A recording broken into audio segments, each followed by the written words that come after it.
So if it's not enough to have Nadine Dorries parading, and Esther McVeigh and Lee Anderson and Jacob Rees Mogg, all of them sitting MPs in the House of Commons, all of them defying the convention and hosting their own television programmes, we've now got another.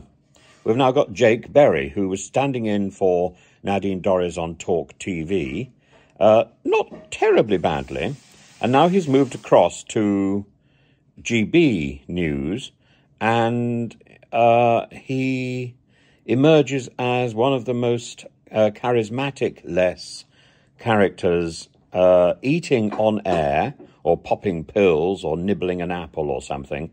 Just extraordinary behaviour.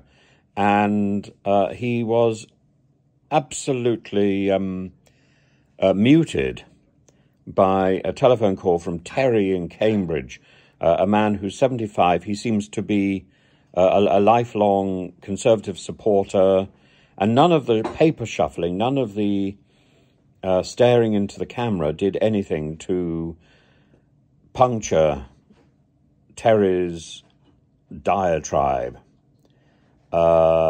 He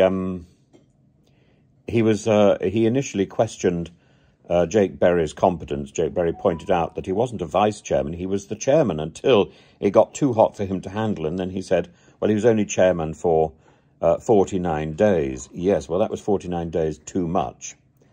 Terry's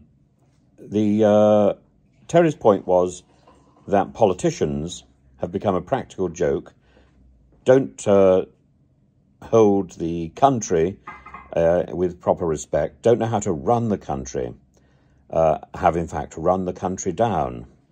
They don't understand. They're living in a bubble in Westminster.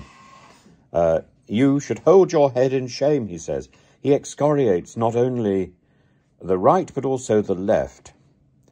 And there isn't a competent politician today. In fact, he points out that there isn't a decent leader in the Western world.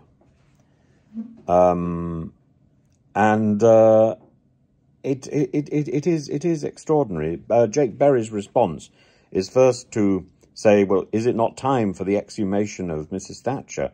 And Terry says, well, there's no leaders of worth. He makes a scathing reference to President Macron. He says that Mr. Putin must be roaring with delight at the vacuum in the West. And then in a vague attempt to silence Terry, Jake Berry calls on the ghost of Rishi Sunak. And Terry, it's just, he sets Terry up for this one, or Terry sets him up for this one. And Terry replies, well, I wouldn't give him a job in my own company. Jake Berry was expecting to be talking about the Portland barge.